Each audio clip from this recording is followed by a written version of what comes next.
Hey, good afternoon, everybody. We are in Sahuarita, Arizona. I am your host, Don Woolley, and this is the Sahuarita Tea Party news update. And we have an interview today with Dr. Bob Branch, which should be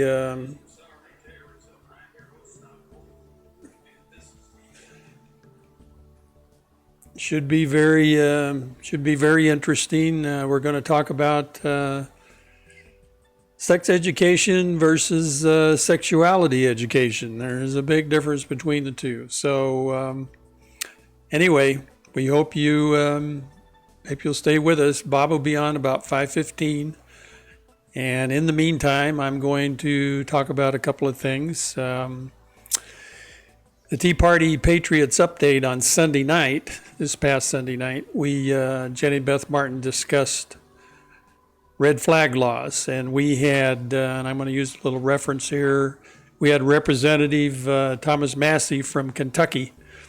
Tom was very good. He had it very knowledgeable about the Second Amendment and red flag laws. And in summary, here's what he said about them. Number one, they are unconstitutional. Okay, they do not allow due process. They assume you are guilty and you have to prove yourself innocent. And that's a problem with our Constitution and our laws. We are a nation of laws. So number two, they won't work. They just won't work. Red flag laws won't work. They just had a big highway patrolman, a shootout with a highway patrolman in California with chips, where the guy went back to his truck, pulled out a rifle and started shooting at him, and he killed one highway patrolman. And I mean, California has very strict gun laws, magazine laws, magazine capacity laws, laws against assault rifles, as they so call them, which I hate using that word because it's a misnomer, and we shouldn't accept their premise and even accept that definition. They're just a rifle that looks different. And they also have red flag laws in California. So, you know, this guy was a convicted felon, served prison time, was not supposed to even have a gun. So, you know, there are just people that are going to break the law. That's just the way it is. And there's probably no way to keep a gun away from them. So we can't go relying on red flag laws and more background checks. They talk about background check loopholes. Well, if you sell a gun to someone you know, particularly a relative, you're okay. But, you know, nobody with common sense is just going to sell a gun to some stranger on the street. That's not the way it works. So, you know, and if you buy a gun at a gun show, they're going to do a background check on you. At our convention a few years ago, we gave away an AR-15, and we let the Sahuarita Guns, we let the guy that runs Sahuarita Guns, he did the background check before we gave that weapon away. So, you know, it's going to be debated here pretty soon, but we want you all to take action and call senators, call Sinema, call McSally, tell them we do not want red flag laws. They are unconstitutional. And something else I want to say about them that Representative Massey said. He said, they will likely make the situation worse because people who need to seek help, like a veteran who wants to see a counselor after being overseas, they may be less likely to get the help they need because they don't want their guns taken away with no cause. And that's a really valid statement. There's some indication that the VA is right now exercising their own little internal red flag laws, trying to get guns away from veterans, asking them questions about it. So, you know, that's where we're at now, and that's going to have to change. So other call to actions were, let me go through some of the other things here. One of them was letting everybody know about the September rally, which is the 10th anniversary of the Tea Party, the National Tea Party, and which rose up because of Obamacare. September 19th on the west lawn of the Capitol. And everybody's kind of making arrangements. If they can go to that, they're going. Maybe they'll even Facebook it live or something. That would be pretty cool. So you can go to teaparty10.com and get more information. Teaparty10, the number 10.com. They also have some hotel recommendations, some answers in there. There's no deal with any hotels. It's just go there and they recommend some things. They tell you recommending when to fly. They also say see, other news and information during the recess. Of course, Congress and the Senate are in recess right now, so they're out running around the country doing whatever they're doing. I saw where Pelosi and the Baltimore guy were sitting over in some fancy cafe in Italy, supposedly on a trip to who knows where. Somebody saw him in there, so that's kind of interesting.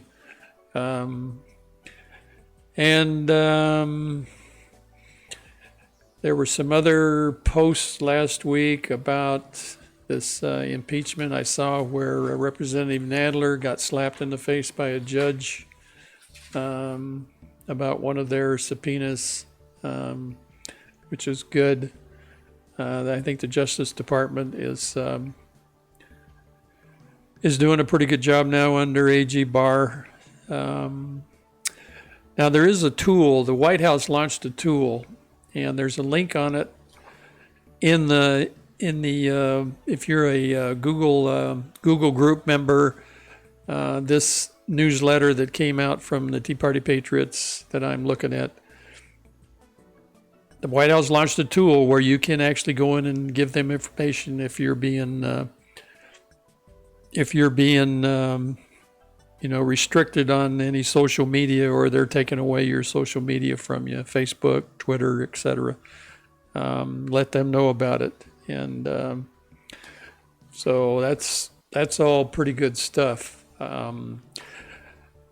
And now I'm going to tell you a little bit about Dr. Bob Branch. Dr. Branch is the only teacher that actually ran for state school superintendent in Arizona in the last election, 2018. He's academic administrator.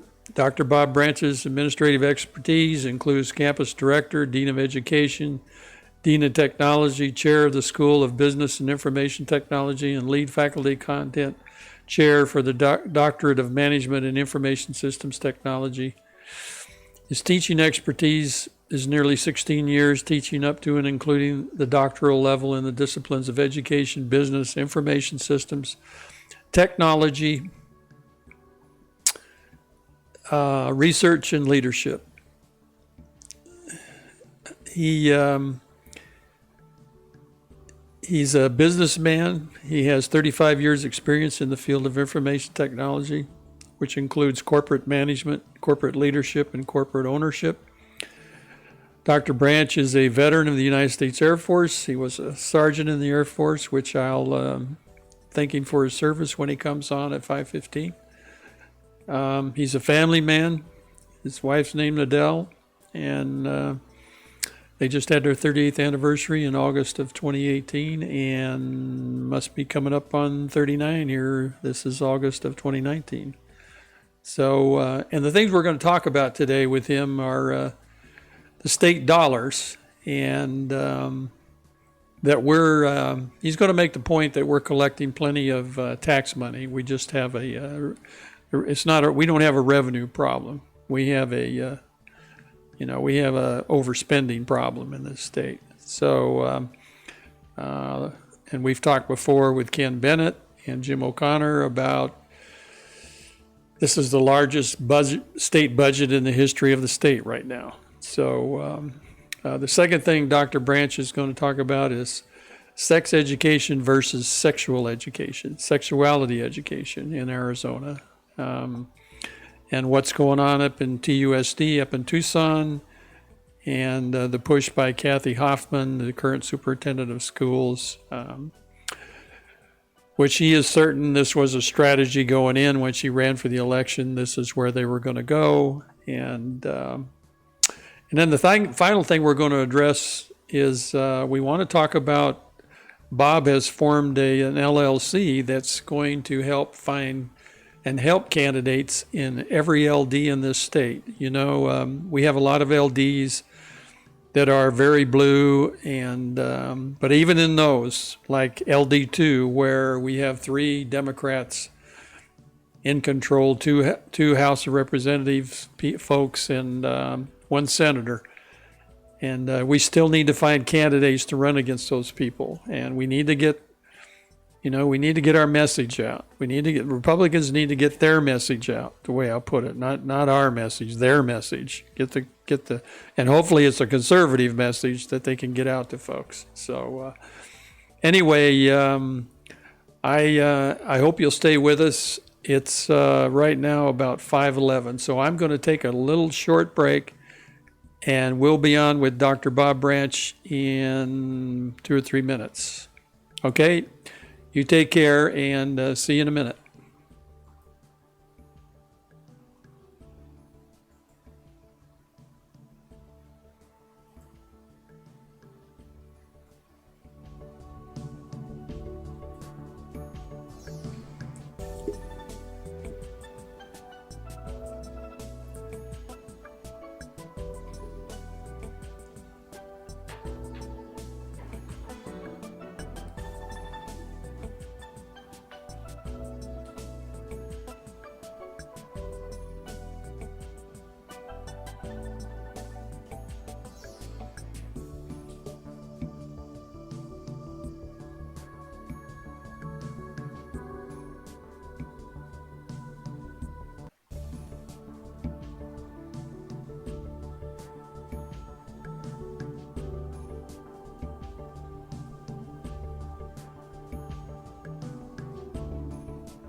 Okay, hi folks, we're back. I'm going to give Dr. Branch a call right now, and just stand by. We'll get him on Skype here.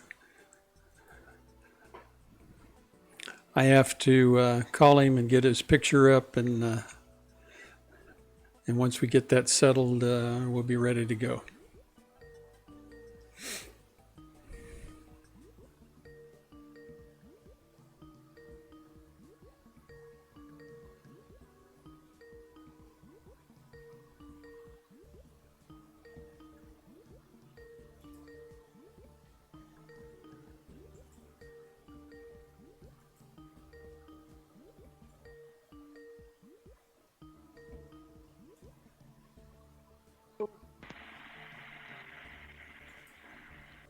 Hello.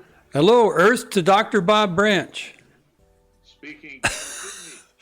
I can't see you yet, so just make sure your camera's turned on. My camera is. I see myself up in the. Okay, I got you now. I see you, sir. Good. Yeah, great. Give me about 30 seconds here, Bob. I got to get you on the screen, and we'll be ready to go. Sounds great, buddy.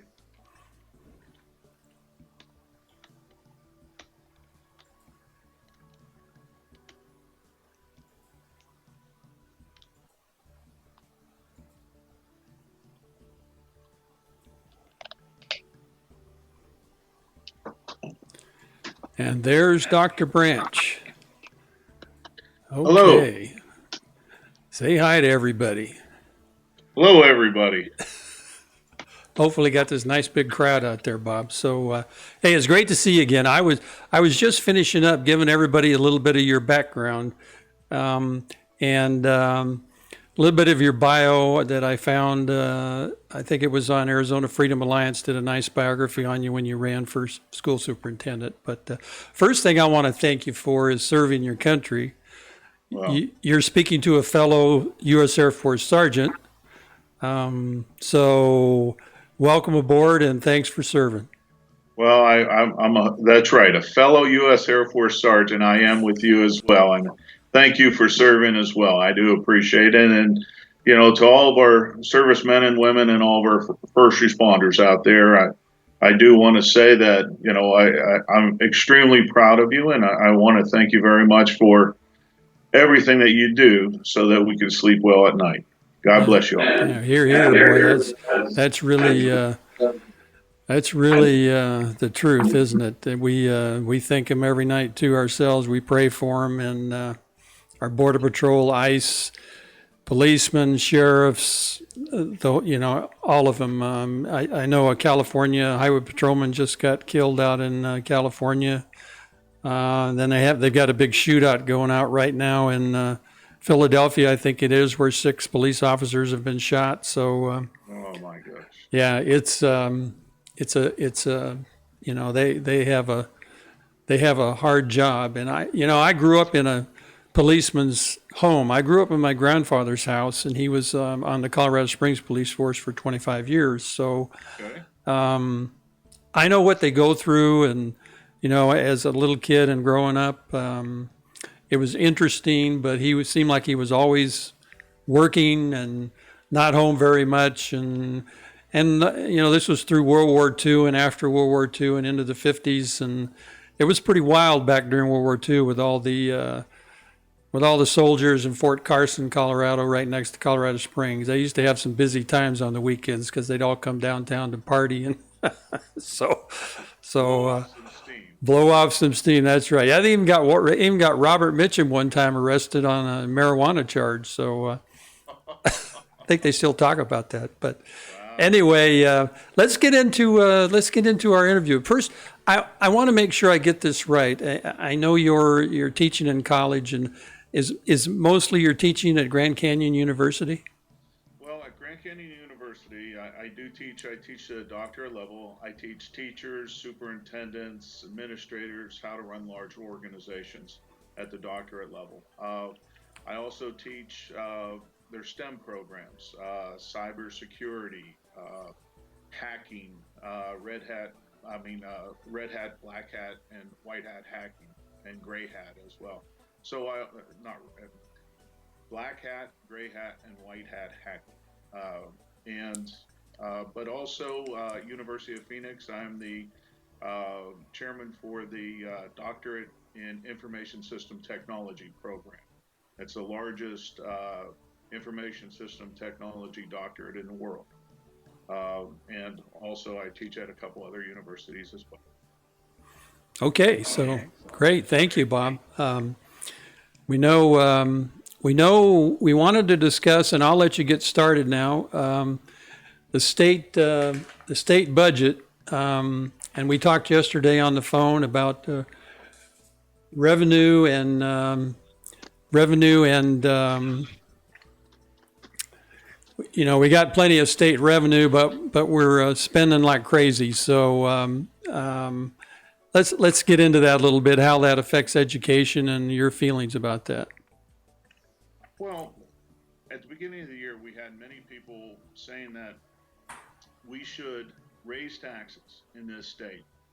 Um, and you and I, we spoke about this yesterday at length. You have the 4th fastest growing economy in the United States is here in Arizona.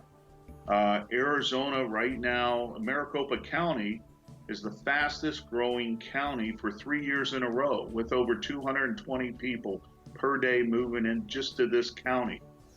You have per family income for a household is now above $61,000, and that's the highest that's ever been. Tourism, we had $1 billion windfall within this last year in tourism. Consumer confidence in the state is growing. So the question is, why do we have anybody talk about raising taxes when we have revenue flowing into this state? So I wanted to talk about school taxes or school revenue. 2 of the main places that we get our school revenue in this state for the state is from state income tax and also state sales tax. Now, with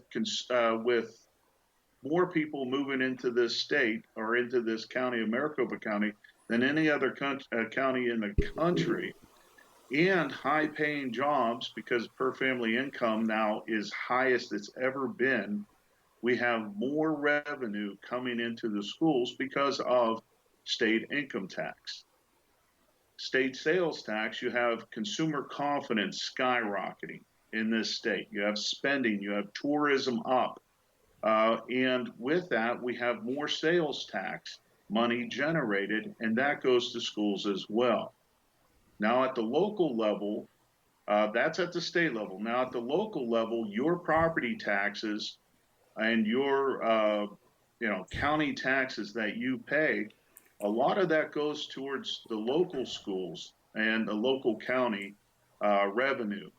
So with consumer confidence going up, we also see a rise in the property values. Well, the rise in property values, the sales of new homes, the sales of existing homes, all contribute to schools. So when people are talking about let's raise taxes for school, the reality is we don't need to raise taxes. We have more than enough revenue coming into the state.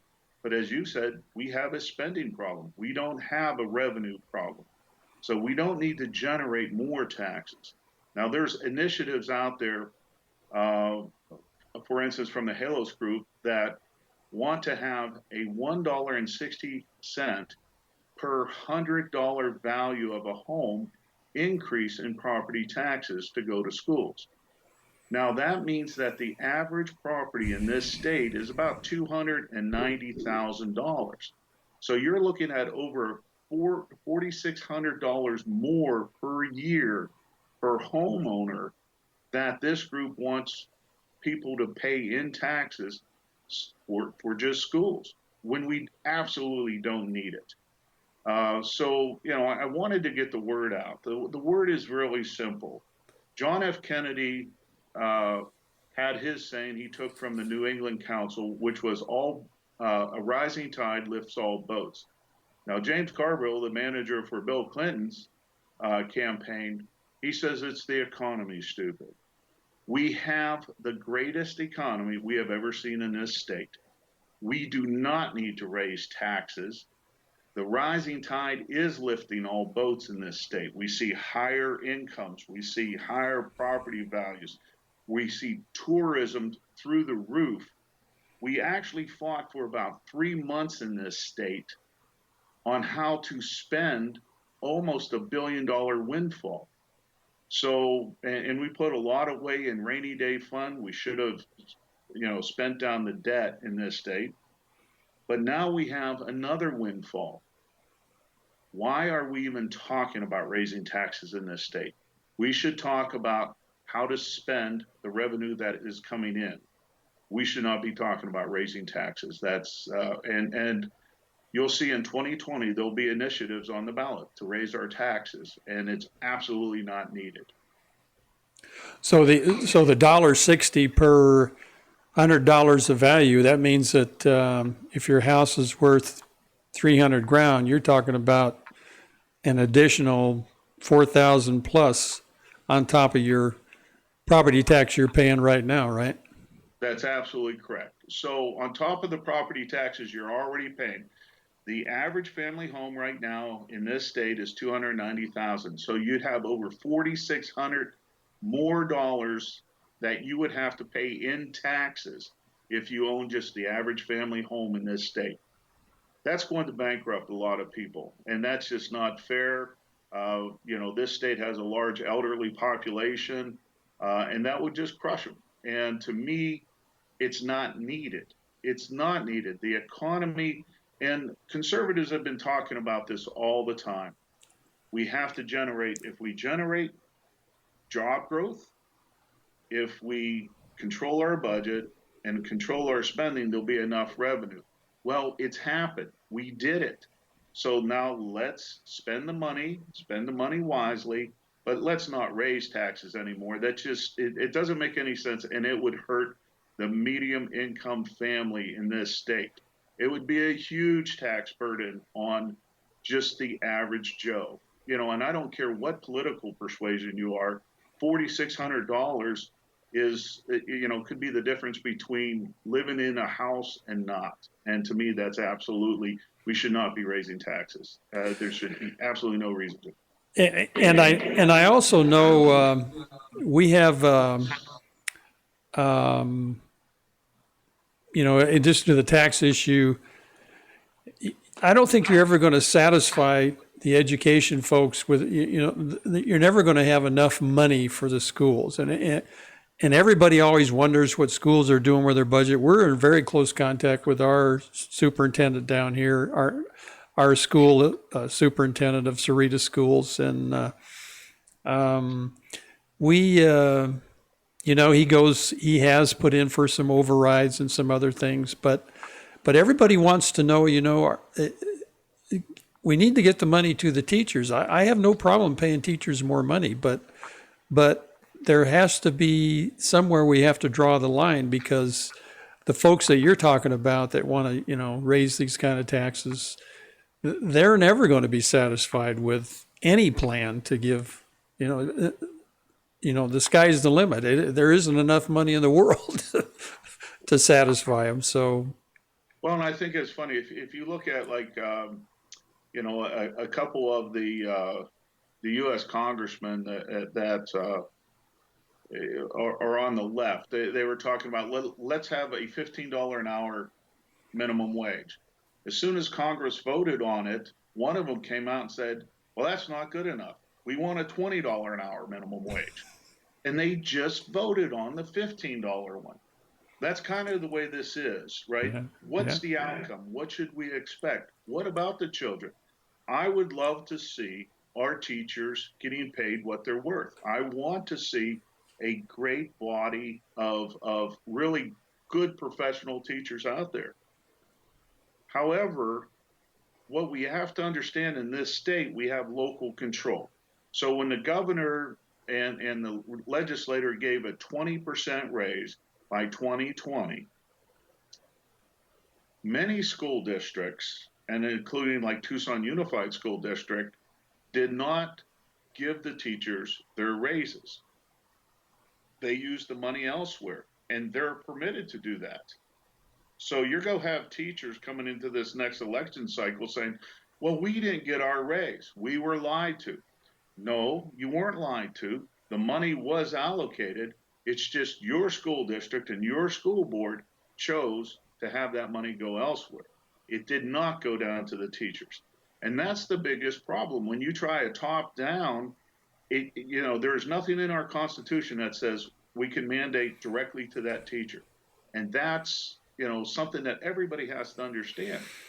We would do much better if we had local control, if we were able to lift some of the the funded and unfunded mandates and allow our teachers to teach and pay the teachers what they're worth. We would have better outcomes with the students than we have now with the mandates that we have. But you're right.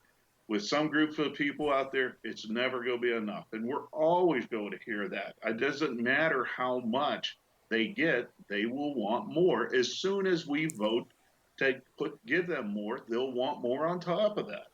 It never fails. Yeah, nobody knows what their real number is. It's like you said, the minimum wage, and they never think about the unintended consequences either. Because there are many bad things that happen when you raise the minimum wage. People don't think about those, but the first people that suffer under minimum wage are the young kids that are working at McDonald's, and you raise the minimum wage, and what's going to happen is some of those jobs are going to go away because the McDonald's can't afford to pay them that money. So some of them are going to lose their jobs, which isn't good. So, there's diminishing returns on a lot of this stuff. So it's better to just let the economy, like you said, float their boat, right? Let the economy take care of people. Let private owners give them. Yeah, that's right. That's it. So, okay. Well, and what people don't understand is we are in the fourth industrial revolution. The first one lasted for about 100 years. Then it went down to 40 years. Then it went down to 20. This fourth industrial revolution is entire automation. So you want a $15 minimum wage? Well, I'll build some sort of robotics to pour the drinks at McDonald's. I'll build a hamburger flipper. I'll build a totally automated system, make a Big Mac. There will not be, workers at McDonald's. That's what we can do in the fourth industrial revolution. And that's where we're at now. So when we're teaching our children today, we're not looking at in 2031 where we should be looking. And that's unfortunate. And you're absolutely right. I eat out a lot. I enjoy that. And I went to a place over in Scottsdale, and I just had a grilled cheese sandwich. A grilled cheese sandwich. And we were talking, and it's just what I thought. I said, "Give me a grilled cheese." $11 for a grilled cheese sandwich, and I don't balk at paying the tab, but it dawned on me it was like $11. Well, that's because we're paying somebody $15 an hour, their whole crew, instead of $7. They got to make the money somewhere, Yeah. and it goes to the consumer. So we're actually increasing our costs by giving the minimum wage. So you're creating a higher level of poverty now. So if that $15 an hour person now wants to eat a grilled cheese sandwich, instead of paying $7 for it, they're now paying $11 for it. So it's just a higher level of poverty too. Oh, yeah. And we see that, all over the country, especially like up in Seattle, and that it's just been a major failure. So Yeah. Will they ever admit it though? That'll be the well, big question. well, that's true. That's true. So let's get on to this real. I don't know how to describe this subject, but what's going on in the schools now with let's call it, and I think you and I yesterday discussed this a little bit: sex education versus sexuality education. And I'd like you to really get into that and talk to the folks about it like you did yesterday when you talked to me. I'm just going to let you go, and you tell them, Bob, what's happening and what they need to do, and because we've got to get on top of this. Well, and I appreciate you allowing me to have a voice. I'm going radio all over the country and also talking in many places in this state regarding something called comprehensive sexuality education. Now, the left wants to describe it as comprehensive sex ed. And the reason why is they want, people like you and me that had sex ed 30 or 40 years ago to say, well, okay, sex ed, we had it, didn't do us any harm. So I imagine things have changed a little. So sure, it should be more comprehensive, I guess. So it makes it more palatable. And as a parent or a grandparent, we could say, well, what's the big deal?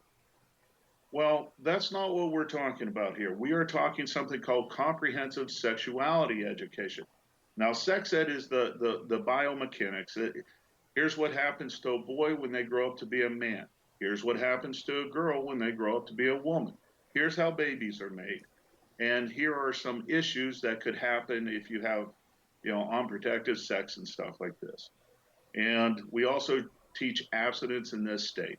That is Arizona's sex ed in 20 seconds, right?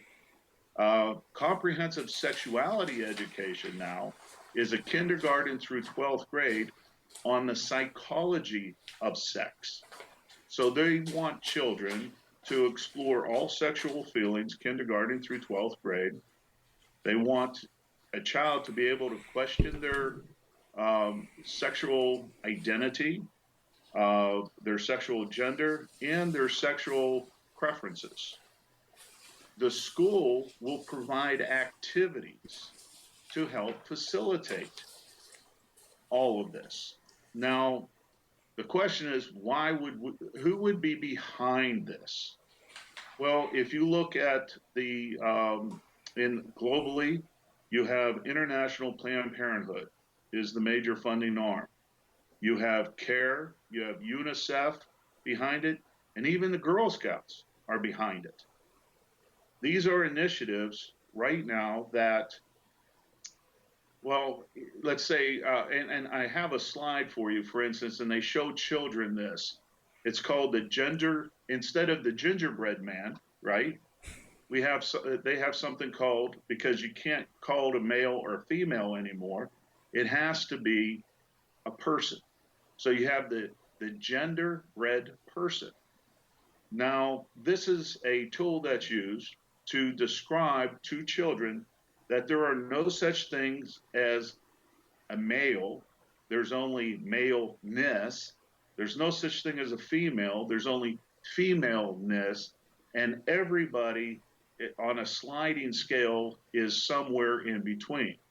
This is driven by the Keynesian philosophy. Albert Kinsey had he conducted research back in the 50s that was debunked research, failed research, but he said that there was no such thing as a heterosexual. There is only varying degrees of heterosexuality. There is no such thing as a pedophile because there are just varying degrees, because supposedly we all have these tendencies. And there's of all the sexual deviances, there's just varying degrees. So there's no right age to have sex, but there's no wrong age either. And that's what they're teaching in our schools now. There is no wrong age. So if you're two 18-year-old persons and you both agree on it, have sex. Well, if you're 10 years old and 50 years old and you both agree on it, then that should be okay too, according to them. And to me, this erodes the parent-child relationship, all parental rights, it erodes. And according to the U.S. College on Pediatrics, this is actually very harmful to the child, and we shouldn't be teaching it, but we are. So many of us are out there fighting this. We're fighting it in this state. Tucson Unified School District is a school district that we need to fight because they want to vote to bring this in. But at the state level, many of us fought at the state level to have this stopped as well. And that was back in June. Now there are laws being written about this. But we do have local control in this state, and the local school boards can adopt some of this. For instance, Cave Creek adopted some of this. And some of the things that they're adopting should be very alarming. We talked yesterday about abstinence, right? You know, when we were kids, abstinence means you're not having sex, right? And when Bill Clinton came out and said, well, I am not having sexual relationships with that woman, we were like, yeah, you were. This is what you were doing, right?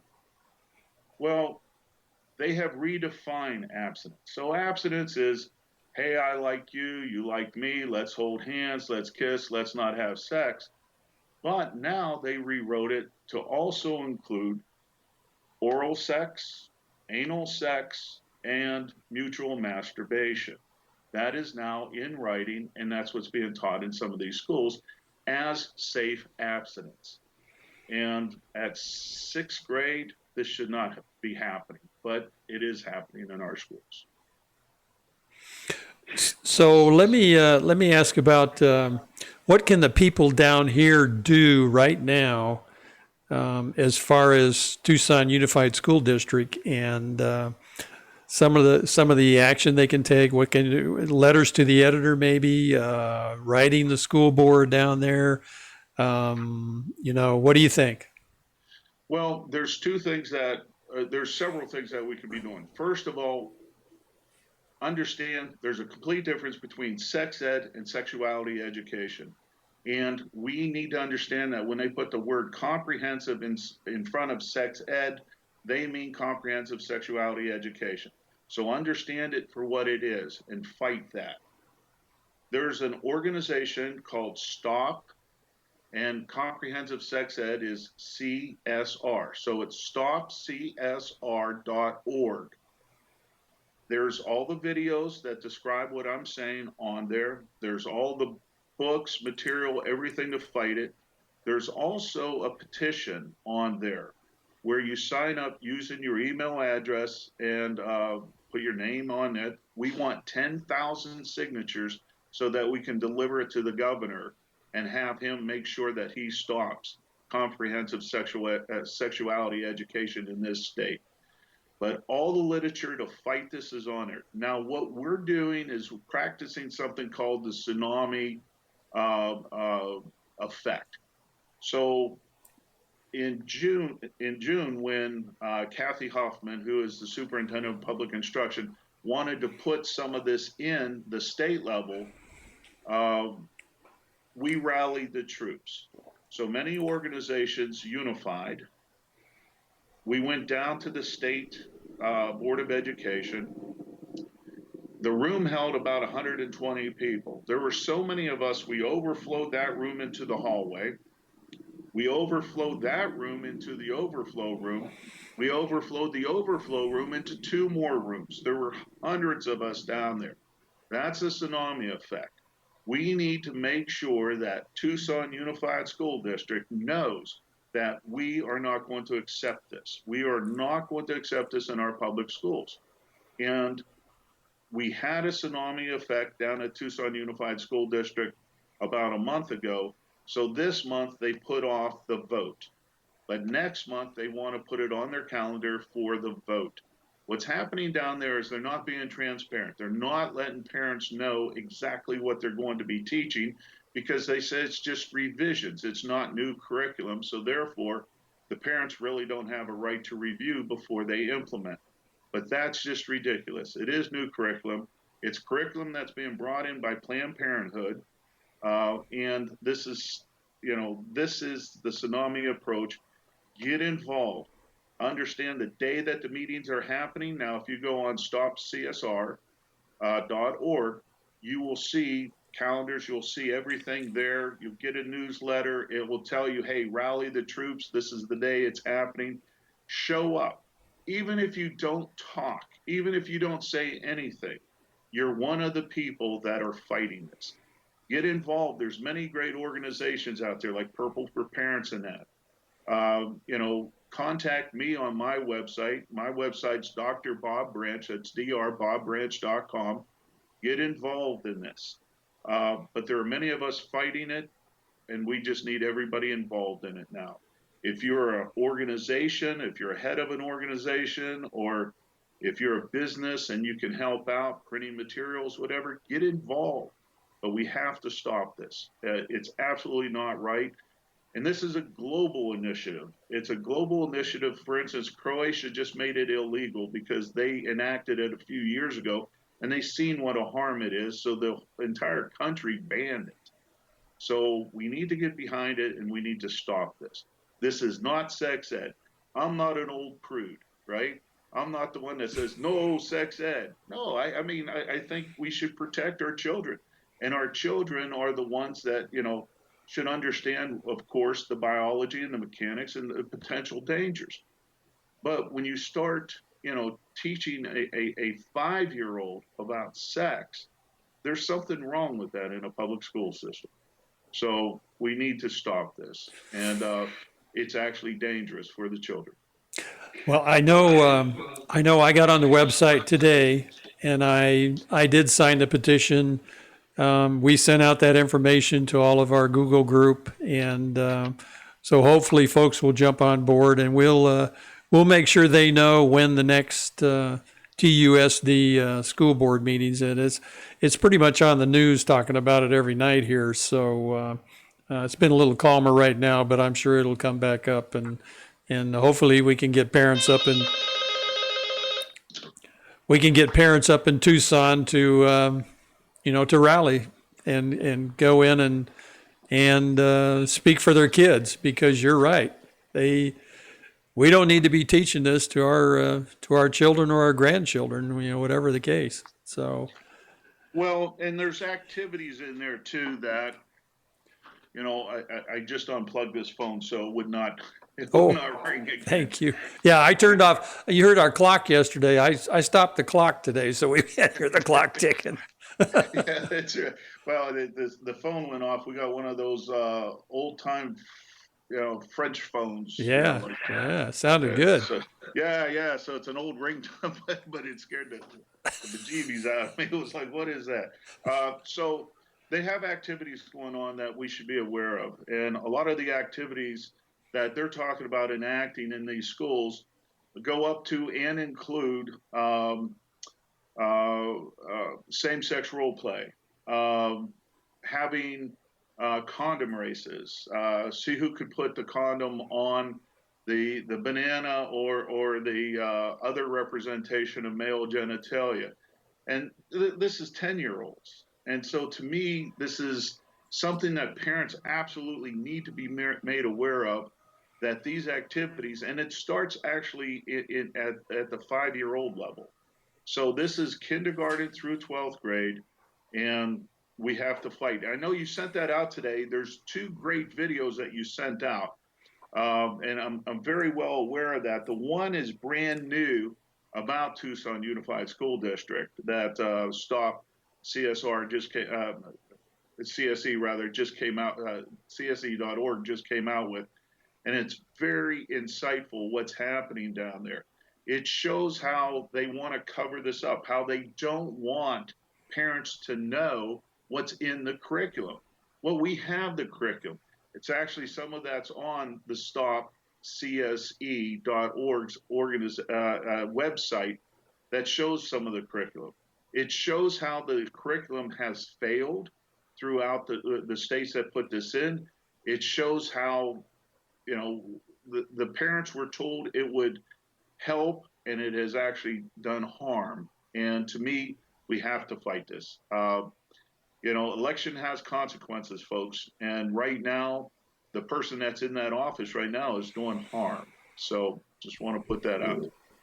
Thanks, Bob. We really appreciate all that information, and we hope you folks that are watching tonight or watch this YouTube later on, jump on board and help us fight this thing. So the last thing that I want to talk to you about, Bob, is I want you to tell the folks about your LLC that's working to help candidates in the various LDs around Arizona, so that we can keep this state red and get in some of these races and get our messaging out. And so, would you tell them about that, please?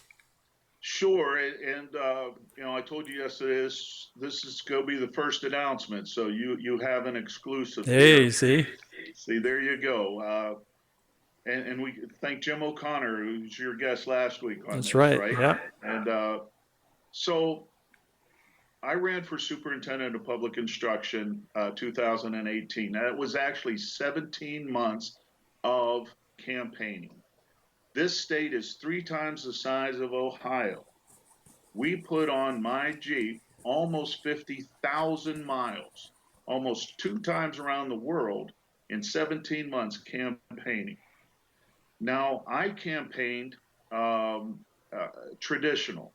That means I went to good people like you and I said, listen, I'm running for this office. Here are my values. Here are my credentials. Join my campaign. Now, a campaign's a battle, right? That's from the old. That's the terms, from the knights and stuff. Let's fight this campaign. So we rally the troops and fight a campaign.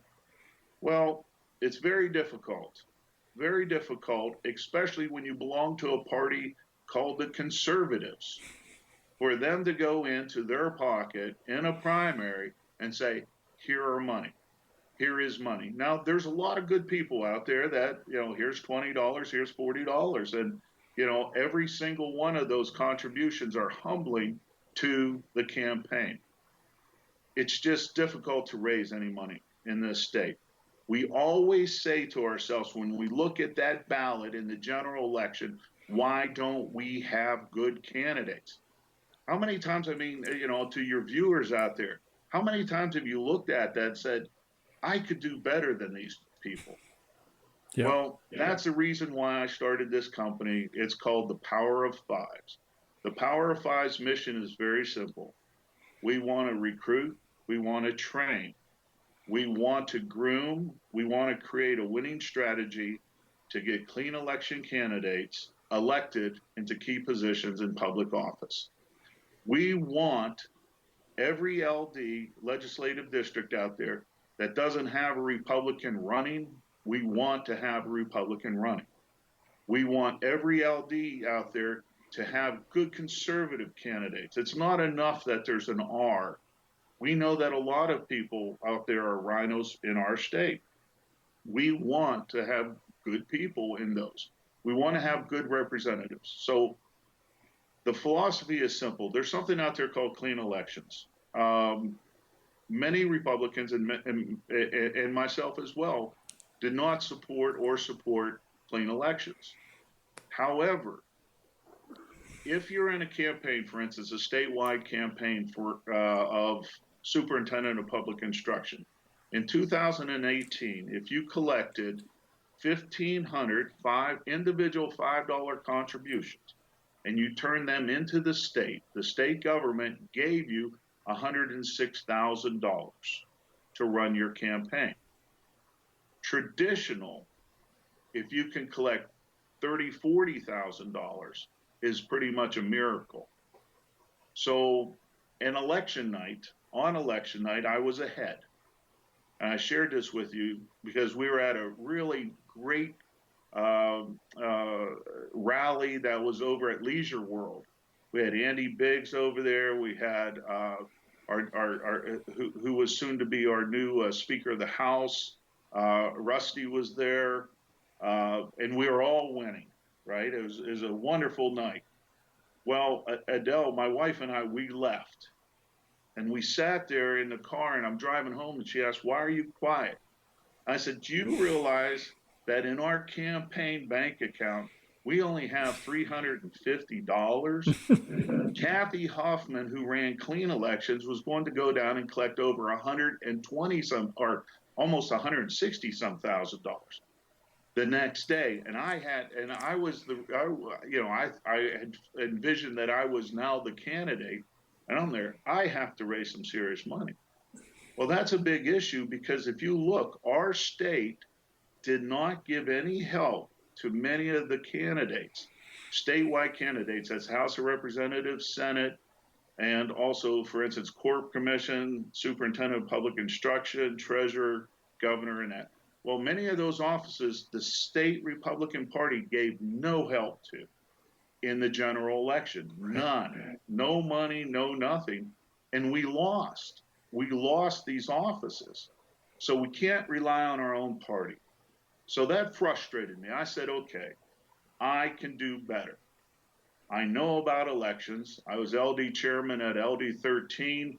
I was chairman of the year in 2013 for the state. And I know elections, and I know how to help and get winning strategies for these people. How do we fund it? We fund it with clean elections. A friend of mine was just telling me today at lunch.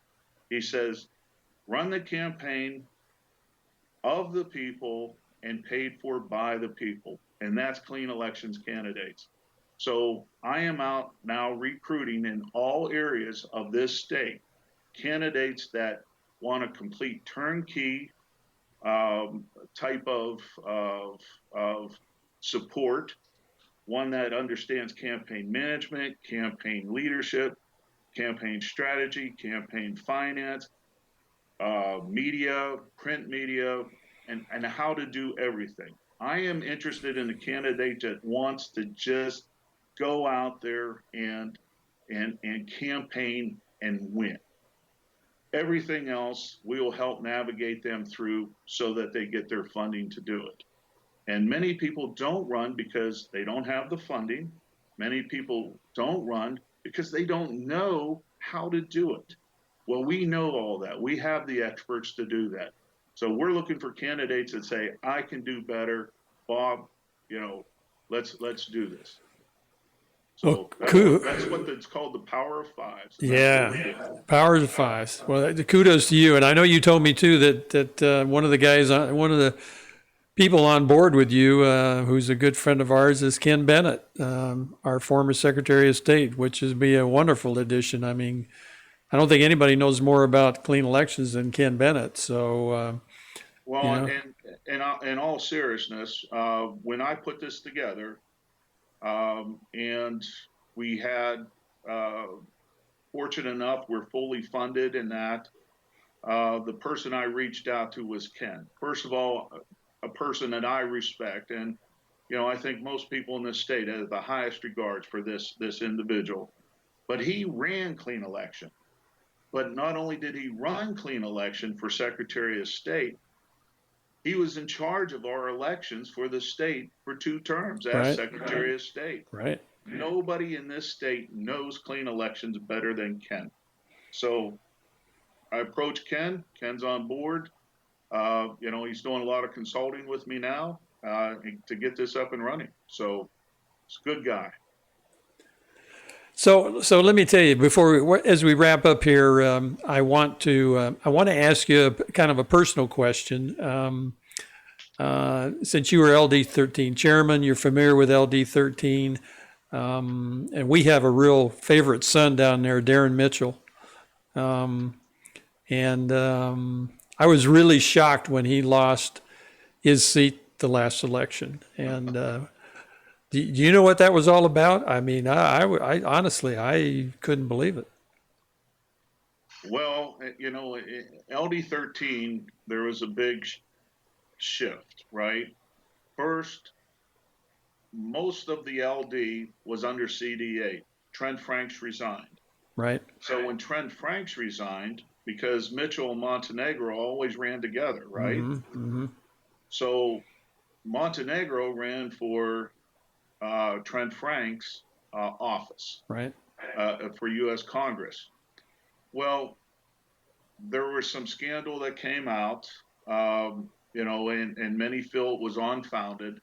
However, Steve Montenegro had to resign from the Senate to run for U.S. Congress. Right. So Darren didn't have that support. We actually thought Darren would be the Speaker of the House. I mean, then election night comes around, Trey Terry loses, Darren Mitchell loses. We got two new people in there. We're like, okay. And quite frankly, one is extremely liberal. Her vote right now in the state house is vote to increase taxes, and it's just terrible. And I know Trey's running for this. I wish Darren would run again. And if he's a favorite son of yours, from there, let's talk him into it. I know even up in Apache County, Doyle Shamley up there saying, have him run. We need him to run. I'd love to see Darren run again. I truly would. As the LD chairman, him and I butted heads a couple times. And since then, he's apologized, I've apologized, and we've grown to like each other. And, I wish him the best and success, and I wish he would run again. I truly do.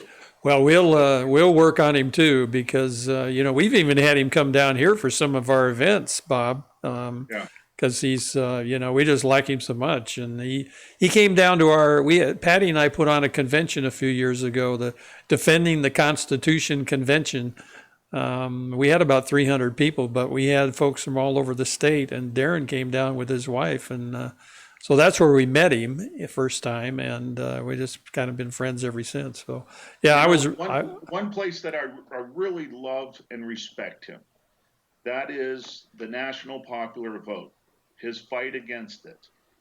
Now, we understand that Steve Montenegro, who was his seatmate, right, from LD13, mm-hmm. David Livingston out of 22, they were sponsors of this bill for the national popular vote.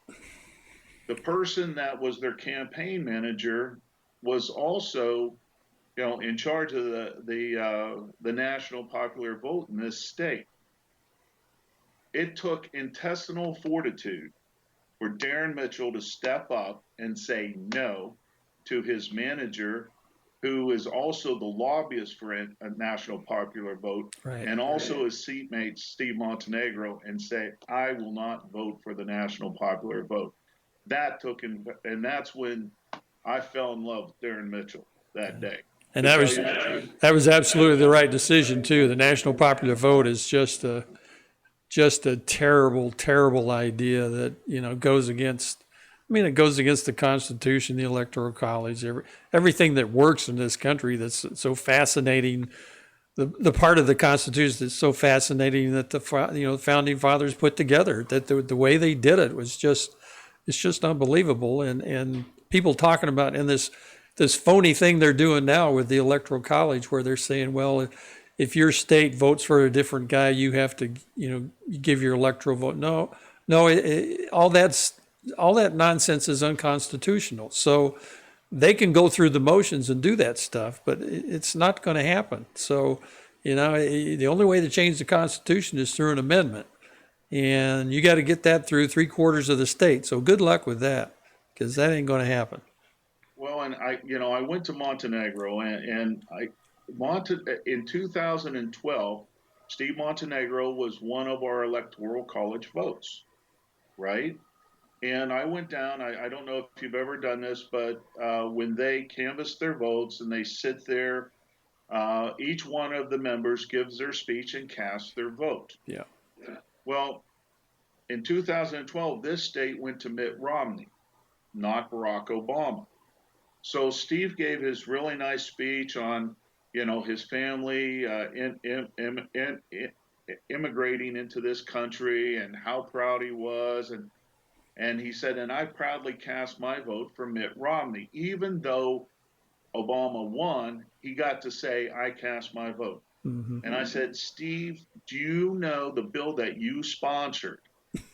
You would have had to say, after your wonderful speech, I give my vote to Barack Obama. And I go, could that even have come out of your mouth? And he said, no. And I said, that's what you would have had to have done. And to me, that is not correct. We shouldn't do that. The people of this every state, we have a republic, so we have representatives. We have the right to say, as a state, we chose Mitt Romney in that election. Yeah. As a state, we did. We didn't choose Barack Obama. That's right. We chose Romney. And it should go down as history like that on how this state stood. But with this national popular vote, it would alter history. And people, hear me loud and clear. There is no such thing as losing the popular vote, because there's no such thing as the contest of the popular vote. That's right. That's like you winning the football game and somebody comes, yeah, but you lost the 100-yard dash in it.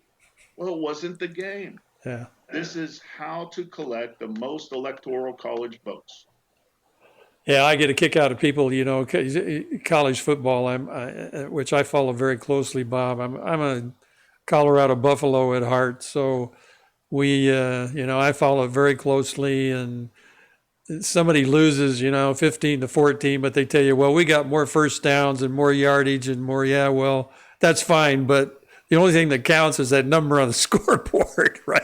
So we've been through those games where we didn't get all the yardage or the first downs, but we won, and we've been through the games where we did and we didn't win. So I mean, that's just the way the game is, and so you're right. That's a great analogy. So. But even with that analogy, even with what you just said, if you look at Coach Wooten, he said just what you said. But let's take it to the national popular vote. You can win and still lose, right? Right. He said he had several undefeated season, but he didn't beat the spread in some of these games, so he still was a loser to some people. Mm-hmm. Yeah. You can lose, but still win. Just having your voice counted wins sometimes. It does. I look in my race. In my race, I didn't win, but I met people like you, and I met people all over this state. We formed relationships that we will win, and we're winning with now. And, we're going to bring conservative values back to this state. We're going to bring back great candidates. We're going to help them get funded. We're going to help them have winning strategies. And that's what we're doing. So, even though you may not come up with the correct score, you may not be above or win the game, you can still be a winner. You can still get your voice out. The national popular vote will take that voice away. Your voice will not be counted with the national popular vote, because LA, Chicago, New York, they'll have the vote. And you look at the national. You look at the way the national landscape was set up with Hillary. If you have ever looked at that map between red being Republican and blue being Democrat, there is only a few dots. that were blue. The entire country was red, but those dots were New York City, Chicago, and over in LA. She got more votes, but she got far less votes as far as electoral college. And that's the brilliance of our founding fathers. Yeah, people don't understand that we're a democracy. I mean, we're a republic and not a democracy. We're, and there's a difference there. So, mob rule doesn't work in this country. So a national popular vote would be mob rule. That's right. So, well, I want to thank you for being on tonight. You've been great, Bob. I really appreciate this, and I hope folks will get involved. I appreciate your fighting for all these things. I talked to somebody the other day, Patty and I did. We invited him to come on the show and do a live stream, and they said, well, I promised my wife that I'm not going to be an activist anymore. So, and I said, well, I don't know that I could give it up. I mean, I'm going to fight for this country till the day I die, and I think you would too. When I became a sergeant in the Air Force, they made me carry around a little Jeep for a week. Everywhere I went, I had to have this little plastic Jeep with me. It was the strangest thing, but it signified that the sergeants are the Jeeps. We are the person that no matter what, we're going straight forward, we're hard charged, and that's what we're going to do. And I will do that until the day I die. Now, people, when I'm speaking, they say, well, why are you still fighting for education? First of all, I'm an educator. But second of all, when I was running for office, I didn't say, if I'm elected, here's what I'll do. I said, I am going to change education, and nothing has changed. I'm still going to change education. I just don't have the position, but I'm still out there fighting. And thank you for what you're doing, Dawn, and tell Patty I said hi, and invite me down there sometime, in the fall or spring. It's a little hot right now. Yeah, I hear you. Right, no, we'll do that. We'll get you down here. Yeah, you're welcome, and again, we appreciate it, and yeah, we'll get you down. Yeah, we'll get some candidates down in too. Let's run them. We'll try to help you out. See if we can point some people your direction. So, not helping me out. You're helping the state. Help the state out, right? Helping the state out. That's what I'm looking to do. Okay, God bless you, Bob, and you take care of yourself, and we'll see you down the road. Thanks for having me on. Thank you. Good night.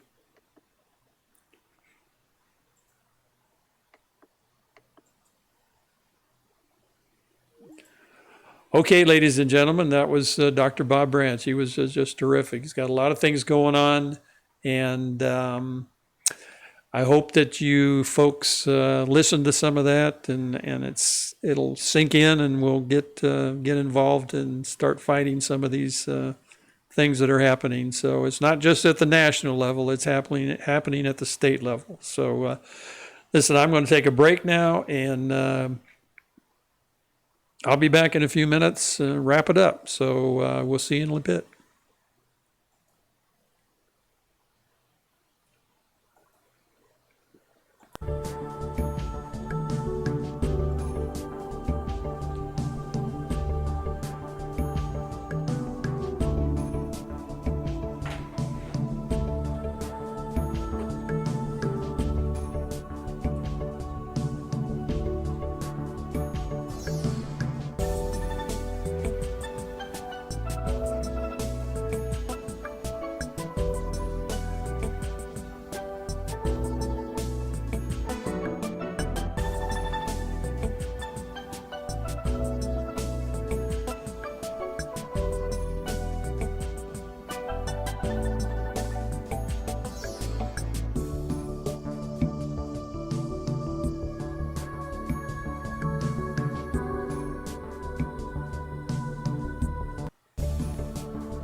Okay, ladies and gentlemen, we're back. I would like to again thank Bob Branch for being on with us. Dr. Bob Branch he was a great guest, and I want to thank him. It was terrific having him, and we're going to see him down the road, I'm sure. I would like to mention the roundup on September 21st, the Republican roundup put on by the Republican Club of Green Valley, Sahuarita. Kelly Ward will be there. She's got put together a nice video to invite you to the roundup. So please take advantage of that. Buy your tickets. I'm hearing they're going fast. So September 21st, 5 o'clock, Grill in the Greens. Good barbecue, good friends, neighbors. You get to be with like-minded people, so that's always fun. So again, God bless you all. Thanks for watching, and we'll see you next week. Our guest will be Michelle Ugente Rita. She is a senator in the great state of Arizona, and she's done a lot of work on election fraud. So that's going to be our focus point next week. We'll talk about election fraud and the things she's done and what other things need to be done. So again, God bless you all. We'll see you next week. Good night.